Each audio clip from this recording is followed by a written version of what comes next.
नमस्कार दोस्तों, मैं वैभवंश राज आपका स्वागत करता हूं तक्षशिला ट्यूटोरियल के ऑनलाइन चैनल पे। दोस्तों, हम लोग बात कर रहे थे क्लास 12 के फिजिक्स के चैप्टर नंबर 9 के बारे में, जिसका नाम था किरण प्रकाशिकी एवं प्रकाशिकी यंत्र। इसमें दोस्तों हम लोग अपना बेसिक फाउंडेशन पूरा कर चुके थे। बेसिक कोर्स जो हमने जनरली 10वीं क्लास तक पढ़े थे उसको हमने रिवाइज भी कर लिया था और हम लेक्चर 9.4 तक कंप्लीट कर चुके थे। आज हम लोग बात करेंगे नेक्स्ट लेक्चर की, लेक्चर 9.5 के बारे में। तो दोस्तों, आज के सेशन का जो हमारा पहला टॉपिक है वो है अपवर्तन। ठीक है चलिए दोस्तों, तो टॉपिक जो है हमारा अपवर्तन, इसको समझना होगा। ठीक है, अपवर्तन क्या है और यहाँ स्पेलिंग का हम लोग ध्यान रखेंगे। ठीक है, अपवर्तन की स्पेलिंग रिफ्रैक्शन REFRACTION। ठीक है, ये अपवर्तन की स्पेलिंग है, जबकि परावर्तन को हम लोग रिफ्लेक्शन बोलते हैं। ठीक है, तो इंग्लिश में स्पेलिंग का थोड़ा ध्यान रखेंगे। ठीक, चलिए तो अब देखिए, ये जो हमारा नया टॉपिक है, ठीक, यहां से हमको पढ़ना है, ये हमारे 12th के सिलेबस का है। ठीक है, हालांकि अपवर्तन के बारे में थोड़ा सा आपने 10वीं में पढ़ा है, लेकिन चलिए यहां से हम लोग स्टार्ट करते हैं। अब देखिए, अपवर्तन होता क्या है। सबसे पहले तो ये जान लीजिए कि हम लोग पढ़ रहे हैं किरण प्रकाशिकी। तो किरण प्रकाशिकी में हम लोग हमेशा प्रकाश किरणों के बारे में ही बात करेंगे, कभी भी प्रकाश तरंगों के बारे में बात नहीं करेंगे। ठीक है, अभी तो देखिए यहां पे क्या है दोस्तों, हमको दिख रहा है कि यहां पे बीच में हमने कुछ पार्टीशन किया हुआ है। पार्टीशन का मतलब होता है बंटवारा किया हुआ है। ठीक है, ऊपर वाला हिस्सा जो है वो माध्यम 1 है और नीचे वाले हिस्से में दूसरा कोई माध्यम है, माध्यम 2। ठीक है, अब यहाँ पे मीडियम 1 मीडियम 2 है। यहां देखिएगा, यहां मैंने एक छोटी सी क्वांटिटी लिखी है N1 और यहां लिखी है N2। ये N1 N2 क्या होते हैं दोस्तों? ये माध्यम के अपवर्तनांक होते हैं। अपवर्तनांक क्या होता है ये अभी आप नहीं जानते हैं। ठीक है, लेकिन अभी जान जाएंगे, थोड़ा वेट करिए। ठीक है, तो देखिए, लेकिन दोस्तों यहाँ पे कुछ घटना इस प्रकार हो रही है, हमको दिख रहा है कि ये अभिलंब से तो हम परिचित हैं। ठीक है, और ये जो बंटवारा करने वाला लाइन है, ठीक है, ये जो बंटवारा करने वाली लाइन है, इसको हम लोग क्या बोलते हैं दोस्तों? अंतरापृष्ठ बोलते हैं। अभी हम सभी चीजों की परिभाषा आपको डिटेल में बताएंगे। ठीक है, लेकिन दोस्तों यहां देखिए, ये जो किरण आ रही है, ठीक है, ये किरण जो अंतरापृष्ठ की ओर आ रही है, इसे हम लोग क्या बोलते हैं? इसे हम लोग बोलते हैं आपतित किरण। ठीक है, हम लोग बोलते हैं आपतित किरण। ठीक, और जो किरण अंतरापृष्ठ से दूर जा रही है उसे हम लोग बोलते हैं अपवर्तित किरण। ठीक है, इसे हम लोग बोलेंगे अपवर्तित किरण। चलिए भाई, इतनी बात समझ में आ गई। अच्छा, लेकिन दोस्तों अब हमको यहां दिख रहा है आपतित किरण यानी कि इंसिडेंट रे। ठीक है, क्या हो रही है? जब ये अंतरापृष्ठ पर आ रही है तो अंतरापृष्ठ के जिस बिंदु से टकराएगी या जिस बिंदु पर गिरेगी, उस बिंदु को हम लोग क्या बोलेंगे? उस बिंदु को हम लोग बोलेंगे आपतन बिंदु। जैसे वहां परावर्तन में भी हमने आपतन बिंदु के बारे में बात की थी, वैसे अपवर्तन में भी आपतन बिंदु के बारे में हम बात करेंगे। ठीक है, तो जब ये अंतरापृष्ठ के किसी बिंदु पर आपतित किरण आपतित हो रही है, तो जब ये एक माध्यम से निकल के दूसरे माध्यम में जा रही है, देखिए परावर्तन में क्या होता है? टकराकर उसी माध्यम में लौट जाती है, लेकिन इसमें क्या हो रहा है? माध्यम दूसरे माध्यम में प्रवेश कर रही है। ठीक है, जब प्रकाश किरण दूसरे माध्यम में प्रवेश कर रही है तो हमको देखने से लग रहा है कि ये प्रकाश किरण क्या है, थोड़ा सा अपने रास्ते से विचलित हो गई, मतलब अपने रास्ते से थोड़ा भटक गई।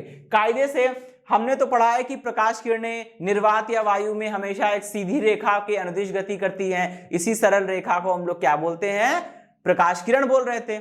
वैसे ही देखिए, कायदे से इसको जाना चाहिए बिल्कुल सीधा। ये जो डॉटेड लाइन बनी है, ये इसका वास्तविक पथ होना चाहिए था, लेकिन ये क्या हुई? ये देखिए, ये थोड़ा सा अभिलंब की ओर झुक गई। ठीक है, तो इसी घटना को हम लोग क्या बोलते हैं? अपवर्तन बोलते हैं। अपवर्तन को हम लोग इसी तरह से परिभाषित कर सकते हैं कि जब प्रकाश की कोई किरण या जब कोई प्रकाश किरण एक माध्यम से दूसरे माध्यम में प्रवेश करती है, तब वह अपने वास्तविक पथ से विचलित हो जाती है। ठीक है, ये यहां पे मैं बोल रहा हूं विचलित हो जाती है, क्योंकि ये अभिलंब की ओर भी झुक सकती है और अभिलंब से दूर भी हट सकती है। मतलब ये इसको सीधे जाना चाहिए, ये सीधे नहीं जाएगी, या तो अभिलंब की ओर झुक जाएगी या तो अभिलंब से और थोड़ा दूर हट जाएगी, या तो ये ऐसे जाएगी या तो फिर ये इधर से जाएगी। ठीक, तो इसी घटना को हम लोग क्या बोलते हैं? प्रकाश का अपवर्तन। जब प्रकाश कोई किरण एक माध्यम से दूसरे माध्यम में प्रवेश करती है तब वह अपने वास्तविक पथ से विचलित हो जाती है। इस घटना को प्रकाश का अपवर्तन कहते हैं। ठीक है, चलिए अब दोस्तों, जैसे परावर्तन पढ़ने बाद हमने परावर्तन के नियम जाने थे, अपवर्तन पढ़ने बाद हम लोग अपवर्तन के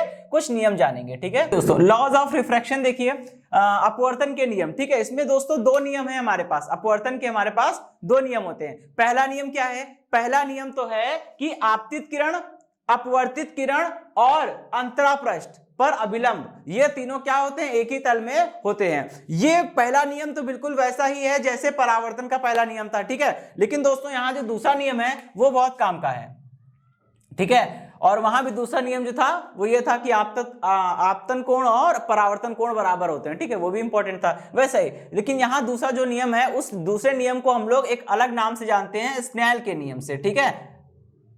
ये जो अपवर्तन का जो दूसरा नियम है उसे हम लोग स्नेल का नियम कहते हैं, ठीक है। तो अगर स्नेल का नियम कोई पूछेगा तो समझ लीजिएगा कि अपवर्तन का दूसरा नियम आपसे पूछा जा रहा है। चलिए दोस्तों, तो अपवर्तन का जो दूसरा नियम होता है वो ये कहता है कि पहले माध्यम में, देखिए दोस्तों यहां पे हम एक शब्द से आपको परिचित कराना चाहेंगे, ठीक है। जब भी मैं पहला माध्यम बोलूंगा तो आप समझिएगा पहला माध्यम मतलब वो माध्यम जिस माध्यम से किरण निकल कर आ रही है, और दूसरा माध्यम मतलब वो माध्यम जिसमें किरण जा रही है।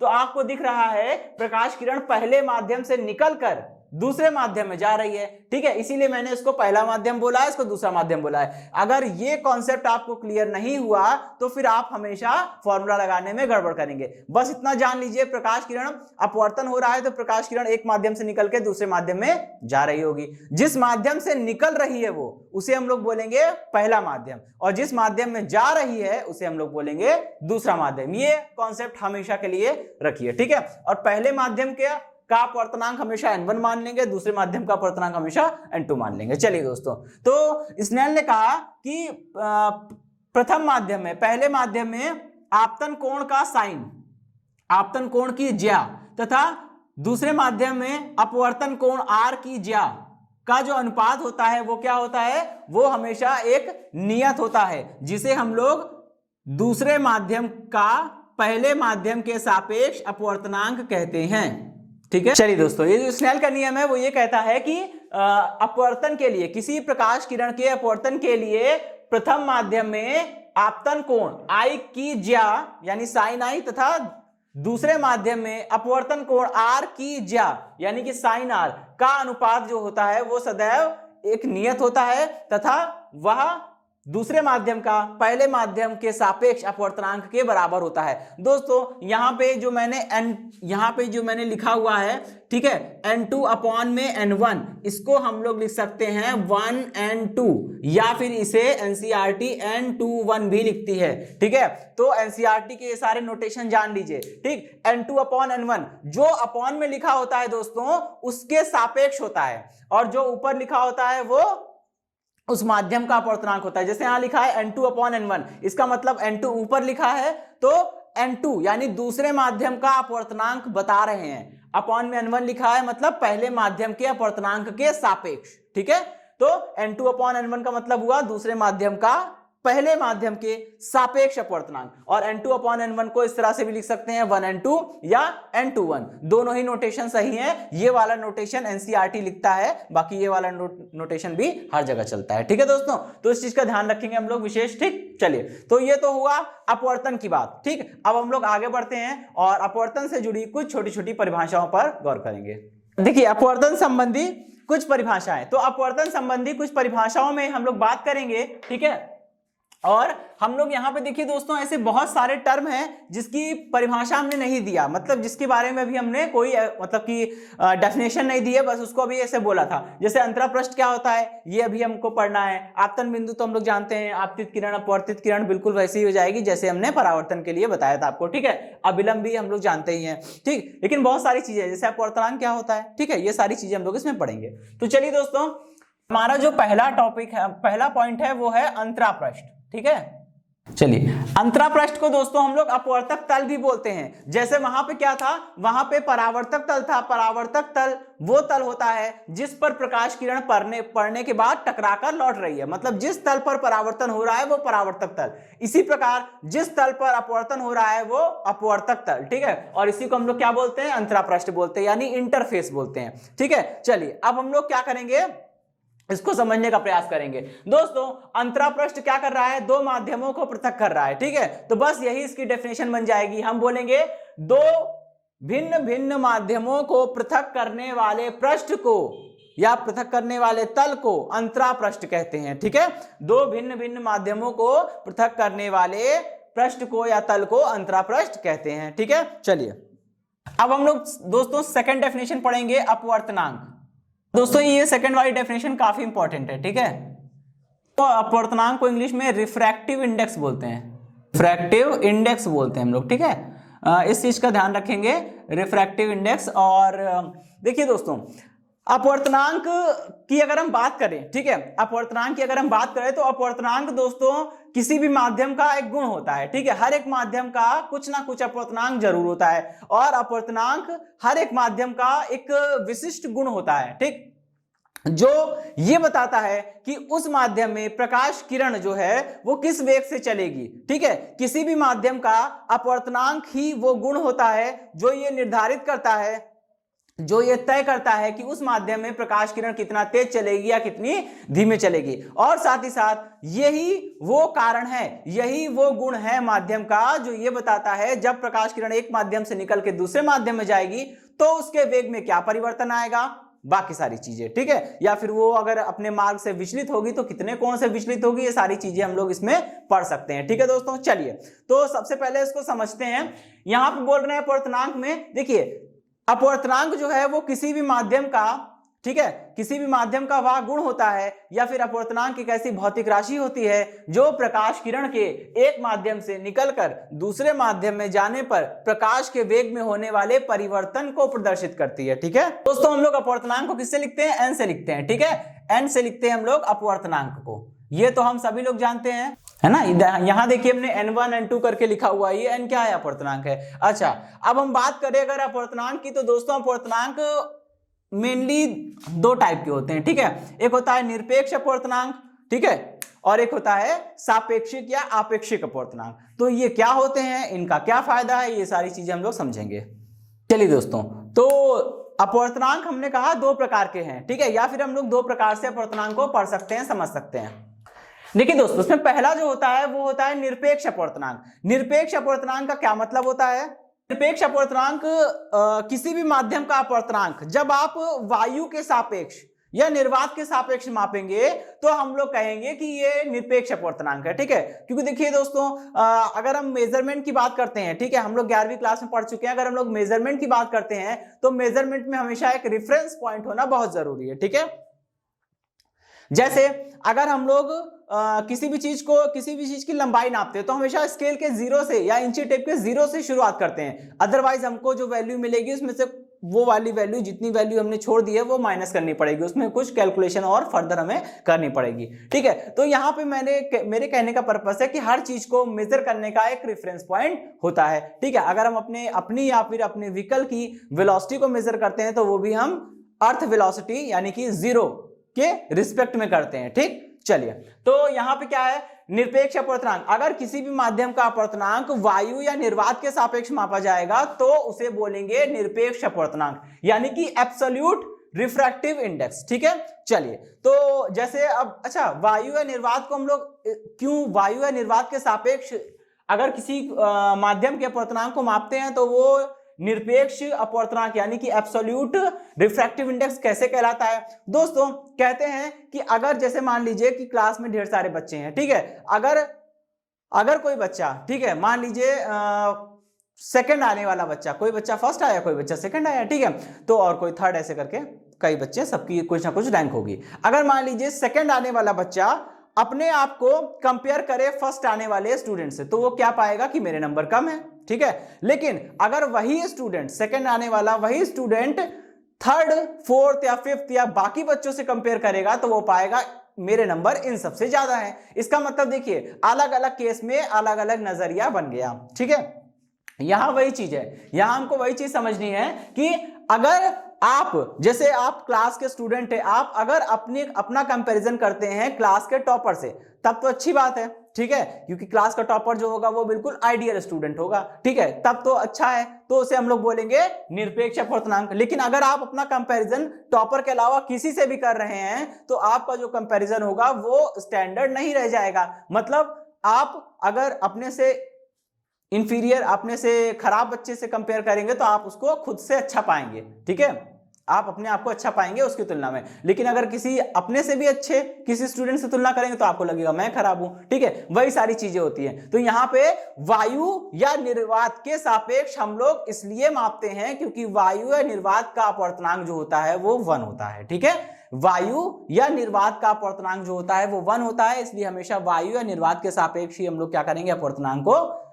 मापेंगे, ठीक। तो देखिए अगर किसी माध्यम का अपवर्तनांक वायु या निर्वात के सापेक्ष मापा जाता है तो उसे निरपेक्ष अपवर्तनांक कहते हैं, ठीक है, और उसे हम लोग क्या सिंपल n से लिखते हैं। n is equal to formula क्या होता है, c/v, जहां दोस्तों n क्या है, माध्यम का अपवर्तनांक है, c क्या है, निर्वात या वायु में प्रकाश की चाल है, और v क्या है दोस्तों, v उस माध्यम की चाल है, सॉरी उस माध्यम में प्रकाश की चाल है जिस माध्यम के अपवर्तनांक की बात हम लोग कर रहे हैं, ठीक है। इसी प्रकार आपेक्षिक अपवर्तनांक क्या होता है, जब किसी माध्यम का अपवर्तनांक, मान लीजिए किसी दूसरे माध्यम का अपवर्तनांक हमने पहले माध्यम के अपवर्तनांक की तुलना में मापा है, ठीक है, जब किसी माध्यम का अपवर्तनांक किसी अन्य माध्यम की तुलना में वायु या निर्वात के अलावा किसी अन्य माध्यम की सापेक्ष मापा जाता है तब उसे हम लोग बोलते हैं आपेक्षिक अपवर्तनांक, ठीक है। और आपेक्षिक अपवर्तनांक में भी हम लोग फॉर्मूला यही लगा सकते हैं दोस्तों, n2 का निरपेक्ष अपवर्तनांक के फॉर्मूले के अकॉर्डिंग वैल्यू कितनी हो जाएगी, n2 इज इक्वल टू कितना हो जाएगा, अगर n बराबर c/v है तो n2 is equal to c/v2 हो जाएगा, तो ये हो गया दोस्तों c/v2। इसी तरह से n1 की जगह रख देंगे c/v1, देखिए c से c कटेगा और कितना आएगा दोस्तों, v1/v2 आ जाएगा, ठीक है, ये बात समझ में आ गई। और यही जो है वो कांस्टेंट है, खैर वो तो बात की बात है। अच्छा, तो यहां पे इतनी चीज समझ में आई दोस्तों कि अगर किसी माध्यम का अपवर्तनांक वायु या निर्वात के सापेक्ष मापेंगे तो वो निरपेक्ष अपवर्तनांक कहलाएगा, क्योंकि वायु या निर्वात का अपवर्तनांक 1 होता है, ठीक है, उसे हम लोग स्टैंडर्ड मीडियम मानते हैं, एक आदर्श या फिर एक मानक माध्यम मानते हैं, ठीक है। अच्छा, अगर किसी माध्यम का अपवर्तनांक वायु या निर्वात के अलावा किसी और के सापेक्ष मापेंगे तो वो हमेशा आपेक्षिक अपवर्तनांक यानी कि रिलेटिव रिफ्रैक्टिव इंडेक्स कहलाएगा, ठीक। और इसको लिखने के कई तरीके हैं, वो मैं आपको बता ही चुका हूं, तो मैं यहां पे लिख भी दे रहा हूं, ठीक है। n2/n1 को हम लोग क्या लिख सकते हैं दोस्तों, 1n2, और 1n2 को ऐसे लिखेंगे कि देखिए n पहले लिखेंगे, ठीक है, उसके एक साइड थोड़ा नीचे 1 और दूसरी साइड 2, जो आगे लिखा होता है वो ऊपर रहता है, जो पीछे लिखा रहता है वो नीचे रहता है, इस चीज का ध्यान रखेंगे, ठीक है। याद करने के समझने के अपने अपने अलग अलग तरीके हो सकते हैं, लेकिन चीजों को सही लिखेंगे। और इसी चीज को हम लोग दोस्तों ऐसे भी लिख सकते हैं, n2/n1 को हम लोग n21 भी लिखते हैं, पता ही होगा, ठीक है। चलिए, तो इतनी बात समझ में आ गई। अच्छा, अब हम लोग क्या करेंगे, आगे बढ़ेंगे। तीसरी डेफिनेशन है दोस्तों हमारी सघन माध्यम, इसे हम लोग बोलते हैं डेंसर मीडियम, ठीक है, इसे हम लोग बोलते हैं डेंसर मीडियम। और हमारी जो चौथी डेफिनेशन है उसको भी हम लोग साथ लेकर ही चलेंगे, क्योंकि दोनों को कंपेयर करते हुए पढ़ेंगे तो ज्यादा अच्छा समझ में आएगा, ठीक है। जैसे सघन माध्यम होता है वैसे दूसरा एक माध्यम हम लोग यहाँ पढ़ेंगे, विरल माध्यम, इसको इंग्लिश में आप बोलते हैं रेयर। चलिए दोस्तों, तो डेंसर मीडियम क्या है और रेयर मीडियम क्या है, मतलब ये सघन माध्यम क्या है और विरल माध्यम क्या है। दोस्तों अपवर्तनांक के बारे में तो हम लोग पढ़ ही चुके हैं, ठीक है।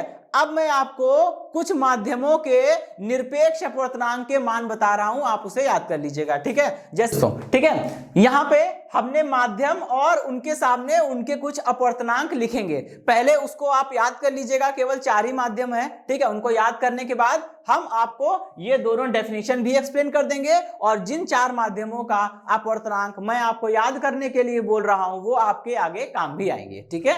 चलिए, सबसे पहला माध्यम हम लोग लेते हैं वायु या निर्वात, ठीक है। पहला वायु का निरपेक्ष अपवर्तनांक कितना होता है दोस्तों, 1 होता है, सभी लोग जानते हैं, ठीक है। अच्छा, सेकंड कांच ले लेते हैं, ठीक है, कांच से पहले जल आएगा, जल ले लेते हैं। जल का कितना होता है दोस्तों, 1.33। आप इसको कैलकुलेशन इजी करने के लिए 4/3 भी लिख सकते हैं, क्योंकि 4/3 करेंगे 1/1.33 आ जाएगा, ठीक है। चलिए, अब हम लोग बात करते हैं तीसरे माध्यम कांच की। तो दोस्तों कांच का अपवर्तनांक जो होता है वो होता है 1.5, ठीक है, या फिर इसे हम लोग 3/2 भी लिख सकते हैं, ठीक। अब दोस्तों कांच में भी 2 प्रकार के कांच होते हैं, फ्लिंट और क्राउन, ठीक है। जब आगे समय आएगा तब हम आपको इस चीज की जानकारी देंगे कि फ्लिंट कांच के लिए जो होती है, फ्लिंट कांच के लिए अपवर्तनांक क्या है और क्राउन कांच के लिए अपवर्तनांक क्या है, ठीक है।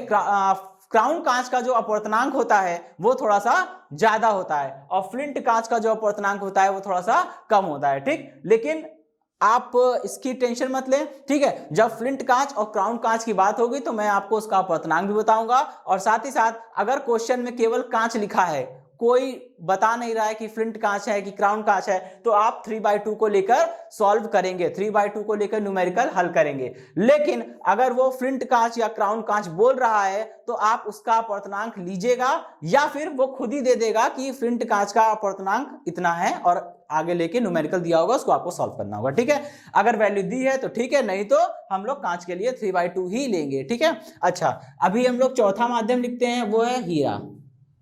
हीरा मतलब वही डायमंड, ठीक है, वो कितना होता है 2.42 होता है। तो दोस्तों यहां देखिए मैंने आपको 4 माध्यमों के अपवर्तनांक याद करने को कहे हैं, ठीक है। और एक सच्चाई है, एक फैक्ट है, फैक्ट ये है कि इस दुनिया में वायु से भी कम अपवर्तनांक वाला कोई भी माध्यम आपको नहीं मिलेगा। ठीक है, मतलब इस दुनिया में वायु से कम अपवर्तनांक किसी माध्यम का नहीं हुआ है और ना ही होगा। ठीक है, तो इस चीज को ध्यान रखेंगे, निरपेक्ष अपवर्तनांक जो है 1 से कम नहीं होता। ठीक, देखिए अब वायु की तुलना में सभी माध्यमों के अपवर्तनांक ज्यादा है। ठीक है, तो बस यही होता है सघन माध्यम विरल माध्यम। सघन माध्यम विरल माध्यम बिल्कुल वैसा ही है जैसे क्लास में किसी बच्चे का बाकी स्टूडेंट्स के साथ खुद को कंपेयर करना। मैंने आपको बोला था अगर सेकंड आने वाला बच्चा फर्स्ट आने वाले बच्चे को देखेगा तो उसको लगेगा मेरे मार्क्स कम है, ठीक है, मैं नीचे हूं, वो मुझसे ऊपर है। ठीक है, लेकिन अगर वही सेकंड आने वाला बच्चा थर्ड, फोर्थ, फिफ्थ या सिक्स्थ या सेवंथ आने वाले बच्चे से कंपेयर करेगा तो पाएगा कि मैं इनसे अच्छा हूं, मेरे नंबर इनसे ज्यादा है। तो वही चीज है, अगर मान लीजिए किसी माध्यम का अपवर्तनांक किसी अन्य माध्यम की तुलना में ज्यादा है, तब हम कहेंगे कि जिस माध्यम का अपवर्तनांक ज्यादा है वो कम अपवर्तनांक वाले की तुलना में क्या है, सघन है। फॉर एग्जाम्पल अगर हम बात करते हैं दोस्तों जल और कांच की, तो आपको पता है कि कांच का अपवर्तनांक ज्यादा है। ठीक है, कांच का अपवर्तनांक जो है वो ज्यादा है। ठीक है, मैं यहां पे ऐसे लिख रहा हूं, एन मतलब अपवर्तनांक, एन का मतलब क्या होता है, रिफ्रैक्टिव इंडेक्स अपवर्तनांक, और कांच का अपवर्तनांक है इसलिए नीचे छोटा सा जी लिख दिया। एन जी की जो वैल्यू है वो क्या है, वो वायु का अपवर्तनांक एन ए, एन मतलब अपवर्तनांक, ए मतलब एयर। ठीक है, कांच का जो अपवर्तनांक है वो वायु के अपवर्तनांक की तुलना में क्या है दोस्तों, ज्यादा है। इसीलिए हम कह सकते हैं कि कांच क्या है, कांच जो है, ग्लास जो है, ठीक है, कांच जो है वो है क्या, वो एक वायु की तुलना में सघन माध्यम है। ठीक है, वायु की तुलना में सघन है। ठीक, अब उल्टा हो जाएगा, अगर हम बात करें वायु और कांच की, तो भैया कांच का अपवर्तनांक ज्यादा है, वायु का कम है, इसलिए हम कहेंगे ग्लास यानी कांच जो है वो वायु की तुलना में सघन है। ठीक, लेकिन अगर हम कांच की तुलना कर दे दोस्तों किससे, हीरे से, तो आपको पता है, तब आपको पता है कि हीरे का अपवर्तनांक क्या हो जाएगा, ज्यादा हो जाएगा, और कांच का अपवर्तनांक कम हो जाएगा। तो अब हम कहेंगे कि कांच जो है वो हीरे की तुलना में क्या है, विरल माध्यम है। चलिए दोस्तों, तो यहाँ पे सघन माध्यम और विरल माध्यम का कॉन्सेप्ट आपको समझ में आ गया होगा। ठीक है, अगर किसी माध्यम का अपवर्तनांक किसी दूसरे की तुलना में ज्यादा है तब हम कह सकते हैं कि हाँ वो माध्यम दूसरे माध्यम की तुलना में सघन है। ठीक है, जैसे कांच का अपवर्तनांक वायु की तुलना में ज्यादा था तो हमने कह दिया था कि कांच जो है वो वायु की तुलना में सघन है। लेकिन दोस्तों ऐसा थोड़ी ना होगा कि हमेशा कांच हमेशा सघन हो जाएगा, नहीं। अगर हम कांच और हीरे की बात करते हैं तो भैया कांच का अपवर्तनांक कम हो गया, हीरे का अपवर्तनांक ज्यादा हो गया। तो वही मैंने यहाँ पे लिखा है कि Ng is less then Nd।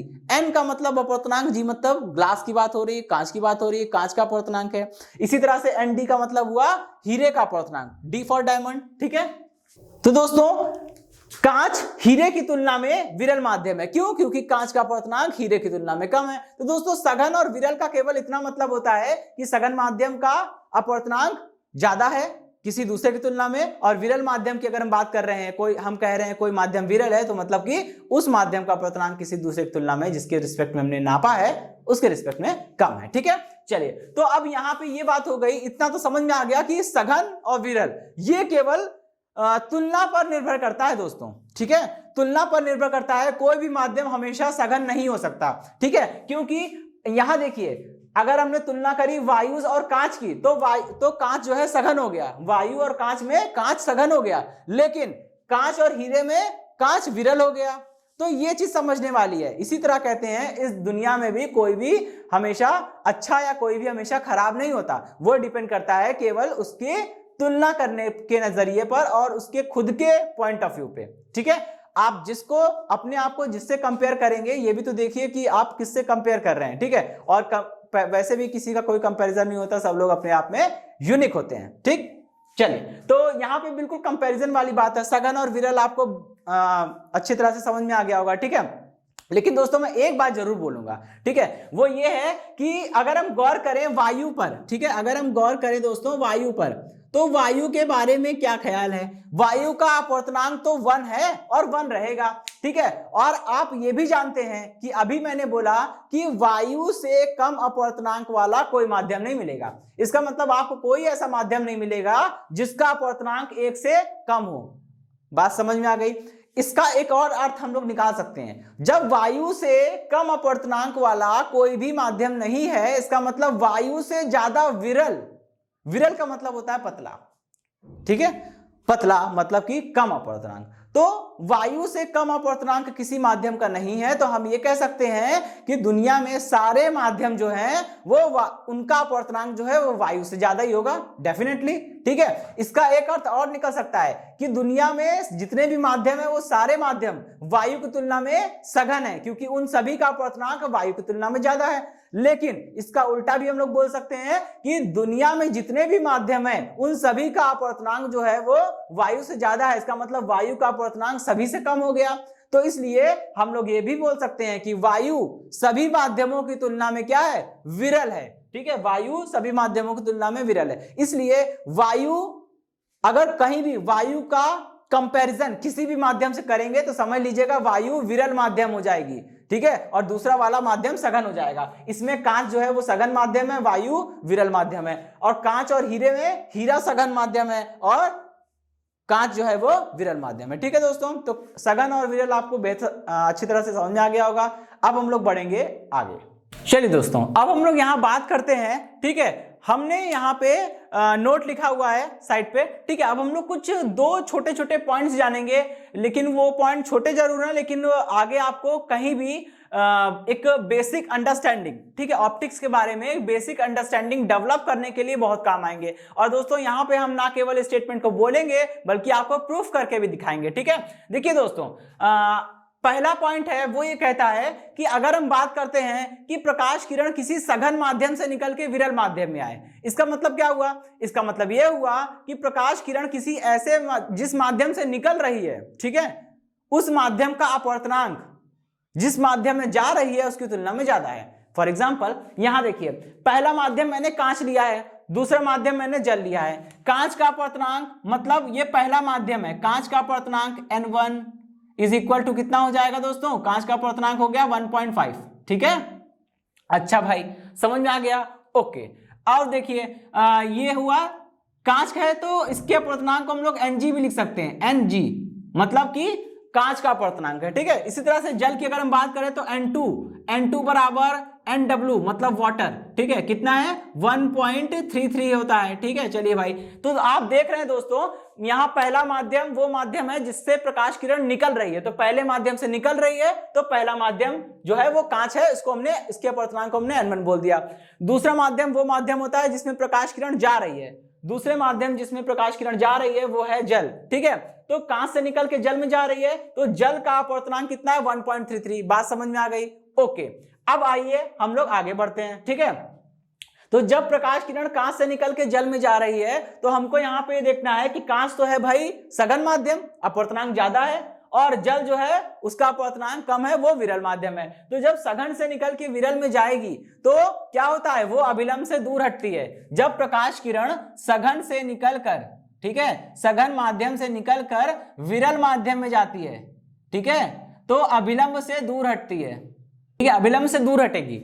जब सघन से विरल में प्रकाश किरण जाएगी तो वो अभिलंब से दूर हटेगी। इसीलिए देखिए मैंने यहाँ पे प्रकाश किरण बनाई हुई है, ये प्रकाश किरण का आपतन कोण है I।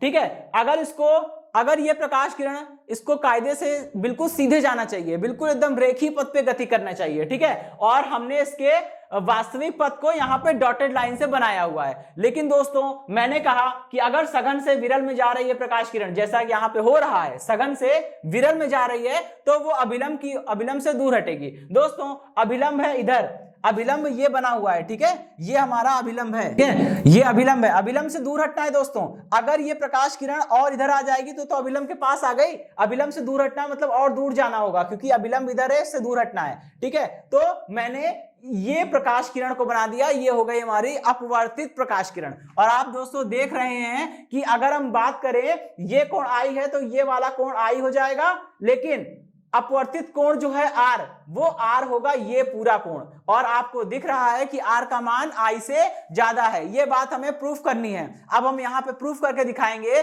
कि जब कोई प्रकाश किरण सघन माध्यम से विरल माध्यम में आती है तो वो अभिलंब से दूर हटती है। मतलब हमको प्रूफ करना है कि R का मान I से ज्यादा है। आइए सबसे पहले दोस्तों हम जानते हैं स्नेल लॉ क्या होता है। Sine I upon sine R कितना होता है दोस्तों, N2 अपॉन N1 होता है। N2 मतलब दूसरा माध्यम, यहां दूसरा माध्यम क्या है, जल है, तो N2 मतलब दूसरा माध्यम यानी कि NW अपॉन में N1 यानी पहला माध्यम यानी कि NG। ठीक है, इतनी चीज समझ में आ गई। अच्छा अभी हम लोग इसको सॉल्व करते हैं, कितना हो जाएगा, साइन I अपॉन में sine R is equal to NW कितना है, NW है 1.33, ठीक है, और NG कितना है 1.5 या 1.50। ठीक है, अब आपको पता है दोस्तों कि 1.33 जो है वो कम है, 1.5 ज्यादा है। इसका मतलब क्या हुआ कि 1.33 अपॉन में 1.5 इज लेस देन 1।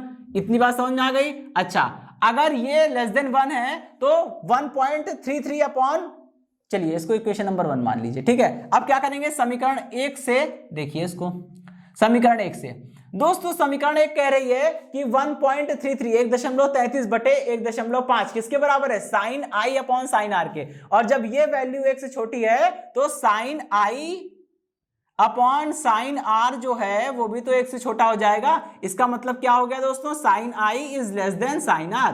ठीक है, और यहां से केवल एक निष्कर्ष निकलता है कि I is less then R। ठीक है, मतलब कोण R जो है वो बड़ा है, कोण I जो है वो छोटा है। और यही तो मैं बोल रहा हूं कि अगर सघन से विरल में जाएंगे तो अभिलंब से दूर हटेंगे, बस हो गया।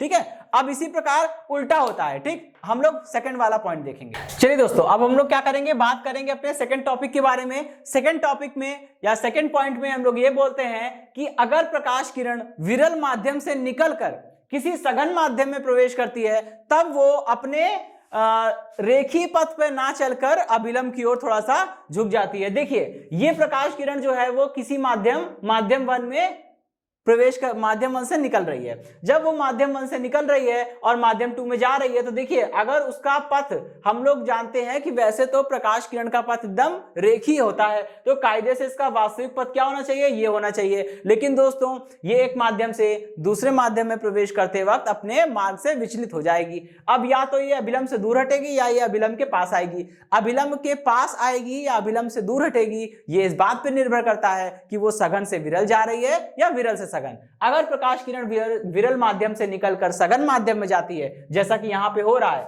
वायु का अपवर्तनांक होता है 1, वायु का अपवर्तनांक कम है इसलिए ये विरल है, और कांच का अपवर्तनांक होता है 1.5 इसलिए ये सघन है। तो जब प्रकाश किरण वायु से निकलकर कांच में जा रही है, विरल से निकल के सघन में जा रही है, तो दोस्तों होगा क्या, वो अभिलंब की ओर थोड़ा सा झुक जाएगी। और जब वो अभिलंब की ओर झुक जाएगी तो हम उसी की बात कर रहे हैं। ठीक है, हमें अब यहाँ पे प्रूफ करना है। अच्छा जब ये प्रकाश किरण अभिलंब की ओर झुक जाएगी तो ये वाला कोण जो है R, उसका मान I से कम हो जाएगा। ठीक, और हमको यही प्रूफ करना है। तो आइए देखते हैं।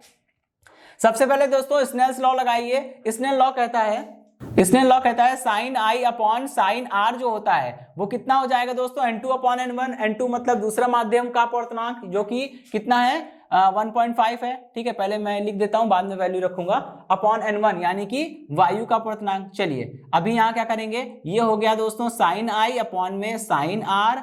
ठीक है, और NG कितना है दोस्तों, NG है आपका 1.5 और NR कितना है Na कितना है 1 है। ठीक है, आपको पता है दोस्तों देखिए 1.5 जो होता है वो 1 से ज्यादा होता है। इसका मतलब 1.5 अपॉन 1 की वैल्यू क्या होगी, 1 से ज्यादा होगी।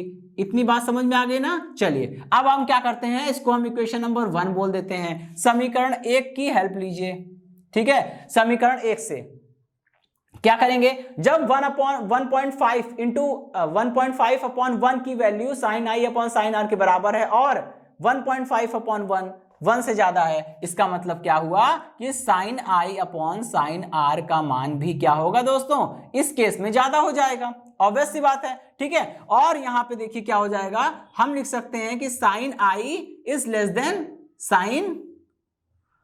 sin i is greater than sin r। भाई ये इधर चला गया है ना, अच्छा ये इधर गया, तो sin i is greater than sin r। इसका एक मतलब निकलता है कि angle i is greater than angle r, ठीक है। और एंगल i अगर ज्यादा है, एंगल r छोटा हो गया, इसका मतलब कि प्रकाश किरण अभिलंब की ओर झुक गई होगी, क्योंकि अगर अभिलंब से दूर हटती तो r का मान ज्यादा होता ना कि i का, ठीक है दोस्तों। तो ये दो छोटे छोटे पॉइंट्स है जिसका हमें विशेष ध्यान रखना है। ओके दोस्तों, तो इसी टॉपिक के साथ ये लेक्चर समाप्त होता है। इस लेक्चर से जुड़े नोट्स प्राप्त करने के लिए डिस्क्रिप्शन में दिए गए लिंक पर जाके क्लिक कीजिए। ओके दोस्तों, आज के सेशन में इतना ही, मिलता हूं नेक्स्ट सेशन में, धन्यवाद।